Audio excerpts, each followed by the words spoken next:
कल हमने विभिन्न श्रेणियों उनके वर्गों घनों का योगफल पढ़ा। आज की वीडियो में हम देखेंगे एक श्रेणी दी है, इसमें संख्या गुणनफल में है, तो इनके गुणनफल के दौरान अंत में आने वाले शून्यों की संख्या कितनी होगी, आज हम यह ज्ञात करेंगे।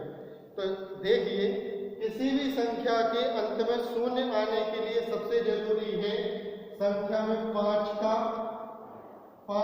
एवं एक सम संख्या का होना जरूरी है। 5 एवं एक सम संख्या का होना जरूरी है। जब तक किसी भी श्रेणी में 5 और एक सम संख्या ना होगी या अंत में 0 स्वयं हो, तब तक उस श्रेणी में शून्य नहीं आ सकते। जैसे 5 गुणा 2 कर दें यदि हम, तो 5 दूनी 10, एक 0 आ गया। 5 में अगर हम 4 का गुणा करें, 5 चौको 20, 0 आ गया। लेकिन यदि 5 में हम दशम संख्या का गुणा करें तो 15, मान लीजिए इसमें 3 का गुणा, इसमें एक और गुणा कर देंगे दशम संख्या का 5 किया कि 15 सत्ते 105। दशम संख्या के गुणनफल में हमें क्या है, शून्य प्राप्त नहीं होगा। शून्य प्राप्त तभी होगा जब एक संख्या और एक 5 किसी भी श्रेणी में उपस्थित हो। तो शून्य प्राप्त करने के लिए हमें श्रेणी में क्या होना चाहिए, एक सम संख्या और 5 होना जरूरी है। तो आइए देखते हैं पहले। तो शून्यकों की संख्या ज्ञात करने का सबसे बेस्ट तरीका यह है कि सबसे पहले तो हम श्रेणी देखेंगे 1 2 3 4 डॉट डॉट डॉट 500 क्रम से श्रेणी दी गई है। तो इसमें देखेंगे सबसे बड़ी संख्या कितनी है, 500 लिखा। हमने क्या कहा है, किसी संख्या में शून्य प्राप्त करने के लिए एक सम संख्या और 5 का होना जरूरी है। तो हम 500 को करेंगे 5 से डिवाइड, तो हमें कितना प्राप्त होगा, 100। हम इसे तब तक डिवाइड करते रहेंगे इसे जो प्राप्त होगा जब तक हमें 5 से छोटी संख्या प्राप्त ना हो जाए। अब 100 प्राप्त हुआ, अब हम 100 को फिर 5 से डिवाइड करेंगे, तो इससे हमें कितना प्राप्त होगा, 20। अब 20 भी इससे डिवाइड होगा, तो हम 20 को और 5 से डिवाइड कर देंगे। कितनी बार डिवाइड होगा, 4 बार। तो देखिए 100, 20 और 4 ये हमें संख्या डिवाइड करने में प्राप्त हुई। 500 को 5 से डिवाइड किया, 100 सबसे बड़ी संख्या को 5 से, फिर 100 5 से डिवाइड हो रहा, तो इसको डिवाइड किया 5 से 20 बार, फिर 20 को 5 से डिवाइड किया कितना है, 4। अब हमें जो भागफल प्राप्त हुए इनको जोड़ देंगे, कितना निकल के आ रहा, 124। मतलब इस श्रेणी के अंत में शून्यों की संख्या 124 होगी। 124 शून्य प्राप्त होंगे, 124 शून्य प्राप्त होंगे। तो देखिए, अब इसी टाइप का यदि हम कोई दूसरा क्वेश्चन में, मान लीजिए हम यहाँ लिख रहे हैं दूसरा क्वेश्चन। देखिए कोई श्रेणी हमारे पास है जिसमें संख्या लिखी हुई है 1 into 2 into 3 into dot dot dot into 20। तो इस श्रेणी में हमें शून्यकों की संख्या ज्ञात करनी है। तो इसमें शून्यकों की संख्या ज्ञात करने के लिए सबसे पहले अंक की संख्या देखें। कितनी है अंत में संख्या, 20। तो हमें क्या करना है, अंत वाली संख्या को 5 से डिवाइड कर देंगे। कितना निकल के आया, 4 जो संख्या प्राप्त हुई है 5 से छोटी है, अतः शून्यकों की संख्या इसमें कितनी होगी, 4। तो इसमें कितने शून्य होंगे, शून्यों की संख्या बराबर 4। आगे देखिए, अब हम देखेंगे सम संख्याओं में शून्यकों की संख्या।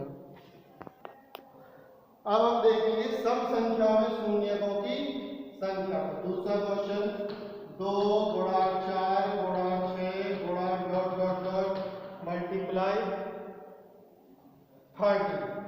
हमें इसमें शून्यों की संख्या बतानी है। के अंत में शून्यों की संख्या, तो इसके अंत में हमें शून्यों की संख्या ज्ञात करनी है। तो देखिए 2 से 30 तक की संख्या लिखी नहीं है, मतलब ये कितनी सम संख्या है, टोटल 15 सम संख्या लिखी, सम संख्या। इनके बीच की 15 विषम संख्याएं छूटी हुई हैं। अब हमें इसमें शून्यकों की संख्या ज्ञात करना है, तो इसमें भी वही तरीका अपनाएंगे। 15 को डिवाइड करेंगे 5 से। 5 से डिवाइड करने पे प्राप्त होगा 3, अर्थात इसमें कितने शून्य होंगे? 3 शून्य प्राप्त होंगे, अर्थात 3 शून्य प्राप्त होंगे। आगे देखिए, इसी प्रकार से यदि लिखा हो सेकंड 2 into 4 into 6 into ... 1000, इसमें 500 सम संख्या, विषम संख्याएं छूटी हुई कितनी होंगी? बाकी 500। तो वही तरीका इसमें अपनाना है। सबसे पहले 500 को डिवाइड करेंगे 5 से, इससे निकल के आया 100। अब हम क्या करेंगे? 100 को डिवाइड कर देंगे फिर 5 से, इससे निकल के आया 20। तब तक डिवाइड करते जाना है जब तक 5 से छोटी संख्या ना प्राप्त हो। फिर 20 को डिवाइड करेंगे 5 से, निकल के आया 4। अब हमें संख्या प्राप्त हुई 100, 20 और 4। इन सबको हम जोड़ देंगे तो 100 + 20 + 4 बराबर 124। ऐसी संख्या 124 शून्य प्राप्त होंगे, 124 शून्य प्राप्त होंगे।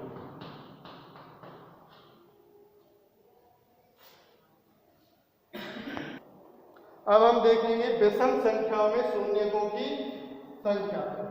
देखिए तीसरा, मान लीजिए 1 into 3 into 5 into ... लिखा हुआ है हमारे पास, मान लीजिए 101 के अंत में शून्यों की संख्या, के अंत में शून्यों की संख्या, शून्यों की संख्या। तो इसमें क्या होगा? इसके अंत में शून्यों की संख्या नहीं होगी। क्यों? कि शून्य प्राप्त करने के लिए विषम संख्या वाली पूरी सीरीज दी गई है। शून्य प्राप्त करने के लिए हमें क्या होना चाहिए? 1, 5 और इसके अलावा साथ में सम संख्या होना चाहिए। तो हम लिखेंगे क्योंकि इस श्रेणी में कोई भी सम संख्या नहीं है, कोई भी सम संख्या नहीं है, संख्या नहीं है। शून्य प्राप्त करने के लिए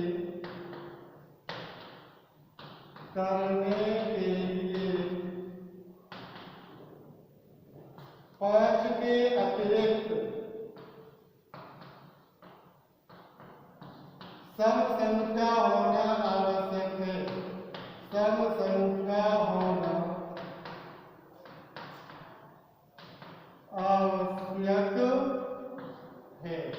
जब तक कोई सम संख्या नहीं होगी तब तक शून्य नहीं होगा। या फिर कोई ऐसी संख्या होनी चाहिए जिसके बाद में 0 हो, जैसे 10, 20, 30, लेकिन ये सभी सम संख्या है। अगले टाइप के क्वेश्चन देखेंगे। देखिए, अब हम देखते हैं स्क्वायर वाले को। देखिए 1 का स्क्वायर इंटू 2 का स्क्वायर इंटू 3 का स्क्वायर इंटू ... अंत में हम ले जाएंगे 100 के स्क्वायर। अब देखिए स्क्वायर वाली जो संख्या दी है और इसमें हमें शून्यकों की संख्या ज्ञात करनी है, तो हम इसमें देखेंगे सबसे बड़ी संख्या 100। तो वही तरीका, 100 को डिवाइड करेंगे 5 से, कितनी बार हुआ? 20 बार।